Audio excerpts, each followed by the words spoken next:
കോങ്ങാട് മണ്ഡലം മുസ്ലിം ലീഗിൽ നിന്ന് ഏറ്റെടുക്കണമെന്ന ആവശ്യം കോൺഗ്രസിൽ ശക്തമാവുകയാണ്. ലീഗ് സീറ്റ് വിട്ട് നൽകിയാൽ കെ എ തുളസി, രമ്യ ഹരിദാസ് എന്നിവരെ പരിഗണിക്കാനാണ് കോൺഗ്രസിന്റെ ആലോചന. പാലക്കാട് ജില്ലയിൽ ഇടതുപക്ഷത്തിന്റെ കോട്ടയായി കരുതുന്ന ഒരു സംവരണ മണ്ഡലമാണ് കോങ്ങാട്. 2011-ലും 2016-ലും 2021-ലും ഇടതുപക്ഷം തന്നെയാണ് അവിടെ വിജയം കൊയ്തിരിക്കുന്നത്. ഓരോ തവണയും ഭൂരിപക്ഷം ഉയർത്തുന്ന ഒരു ട്രെൻഡാണ് കോങ്ങാട് ഇതുവരെയുള്ള ചരിത്രം പരിശോധിച്ചാൽ നമുക്ക് മനസ്സിലാവുക. 2011-ൽ 3500-ഉം 2016-ൽ അത് 13000-ഉം 2021-ലേക്ക് അത് 27,000-ന് മുകളിലേക്കും എത്തിയ ഒരു ചരിത്രമുണ്ട്. അപ്പോൾ ഇടതുപക്ഷത്തിന് വലിയ ആത്മവിശ്വാസത്തോടെ മത്സരിക്കാൻ കഴിയുന്ന ഒരു സീറ്റായിട്ടാണ് കോങ്ങാട് വിലയിരുത്തുന്നത്. മാറിയ രാഷ്ട്രീയ സാഹചര്യത്തിൽ ഒരു ഭരണവിരുദ്ധ വികാരം ഉണ്ടായാൽ പോലും അവിടെ പിടിച്ചു നിൽക്കാൻ കഴിയുമെന്നാണ് ഇടതുപക്ഷത്തിന്റെ പ്രതീക്ഷ. ശാന്തകുമാരിയാണ് അവർ ആദ്യം ഒരു തവണയാണ് അവർ MLA ആയിട്ടുള്ളത്. അവരാണ് നിലവിൽ അവിടുത്തെ MLA. മറുവശത്ത് മുസ്ലിം ലീഗാണ് കഴിഞ്ഞ തവണ മത്സരിച്ചിരുന്നത്. 2011-ലും 2016-ലും കോൺഗ്രസ് ആയിരുന്നു.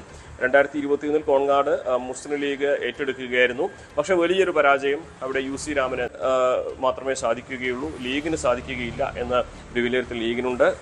കോണി ചിഹ്നത്തിൽ മത്സരിച്ചാൽ അവിടെ നിലത്തൊടാൻ കഴിയില്ല എന്നൊരു വിലയിരുത്തൽ തന്നെയാണ് ലീഗിനുള്ളത്. അതുകൊണ്ടാണ് അവർ സീറ്റ് തിരിച്ചു കൊടുക്കാനുള്ള ആലോചന നടക്കുന്നത്. അങ്ങനെ ഈ ഒരു കോൺഗ്രസും ലീഗുമായിട്ട് ഈ ഒരു സീറ്റ് കൈമാറ്റം ധാരണയായി കഴിഞ്ഞാൽ അവിടെ കോൺഗ്രസിന്റെ സ്ഥാനാർത്ഥിയായിരിക്കും വരിക. അവിടെ രണ്ട് പേരുകളാണ് പ്രധാനമായിട്ടും ഇപ്പോൾ ഉയർന്നു കേൾക്കുന്നത്. ഒന്ന് കെ എ തുളസിയുടേതും മറ്റൊന്ന് രമ്യ ഹരിദാസിന്റെയും. കെ എ തുളസി കോൺഗ്രസിന്റെ നേതൃനിരയിൽ ദീർഘകാലമായിട്ട് പാലക്കാട് ജില്ലയിൽ പ്രവർത്തിക്കുന്ന വ്യക്തിത്വമാണ്.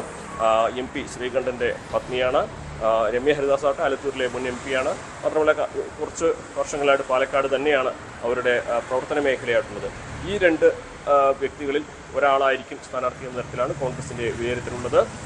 രമ്യയ്ക്ക് വേണ്ടി യുവജന വിഭാഗം വലിയ സമ്മർദ്ദത്തിലെത്തുന്നുണ്ട്.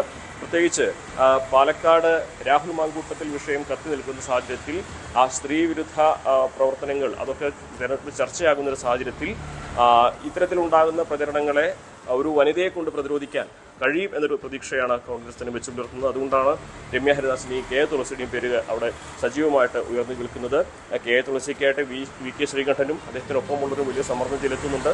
പക്ഷേ മറുവശത്ത് കോൺഗ്രസിലെ മറ്റൊരു വിഭാഗം രമ്യ ഹരിദാസിനായിട്ടാണ് രംഗത്ത് വന്നിരിക്കുന്നത്. അതിന് പ്രധാനപ്പെട്ട കാരണം രമ്യ ഹരിദാസ് യുവത്വത്തിന്റെ പ്രതീകമാണ്, ആലത്തൂർ മുൻ MP ആണ്, കുറച്ചുകൂടി ജനങ്ങൾക്കിടയിൽ സ്വീകാര്യതയുള്ള മുഖമാണ് എന്നൊരു വിലയിരുത്തൽ രമ്യയെ പിന്തുണയ്ക്കുന്നവർ മുന്നോട്ട് വയ്ക്കുന്നുണ്ട്. ഇനി ഈ രണ്ടുപേരുകൾക്കപ്പുറം ഒരുപക്ഷെ രമ്യ കോഴിക്കോട് സ്വദേശിയാണെന്ന കാരണം പറഞ്ഞ് മറ്റൊരു പേരിലേക്ക് എത്താൻ ഓരോ സാഹചര്യങ്ങളും തള്ളിക്കളയാൻ കഴിയില്ല. എന്താണെങ്കിലും ഇത് സംബന്ധിച്ചുള്ള അന്തിമ തീരുമാനം ഈ ലീഗ് കോൺഗ്രസ് സീറ്റ് കൈമാറ്റത്തിൽ ധാരണയായതിനു ശേഷമേ ഉണ്ടാവുകയുള്ളൂ. അതേസമയം ശാന്തകുമാരിയാകും നിലവിലെ സാഹചര്യത്തിൽ ഇടതുപക്ഷ സ്ഥാനാർത്ഥി എന്ന തരത്തിൽ തന്നെയാണ് കോൺഗ്രസിന്റെ ഈ ചർച്ചകളൊക്കെ പുരോഗമിക്കുന്നത്. ഒരുപക്ഷെ ശാന്തകുമാരിക്ക് പകരം മറ്റൊരു നേതാവ് വരികയാണെങ്കിൽ ഈ ചർച്ചകളൊക്കെ തന്നെ വീണ്ടും വഴിമാറാനുള്ള സാഹചര്യവും കാണുന്നുണ്ട്. എന്താണെങ്കിലും ഭരണവിരുദ്ധ വികാരം ഉണ്ടായിക്കഴിഞ്ഞാൽ അത് ഉപയോഗപ്പെടുത്തി ജയിക്കാൻ കഴിയുമോ എന്ന് പരിശ്രമത്തിൻ്റെ ഭാഗമായിട്ടാണ് കോങ്ങാട് ഏറ്റെടുക്കാൻ കോൺഗ്രസ് തീരുമാനിക്കുന്നതും.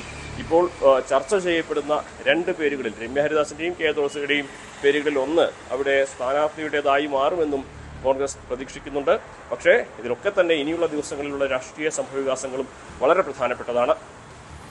CV Anumod, News 18. കൂടുതൽ വാർത്തകൾക്ക് News 18 Keralam YouTube channel subscribe ചെയ്യുക.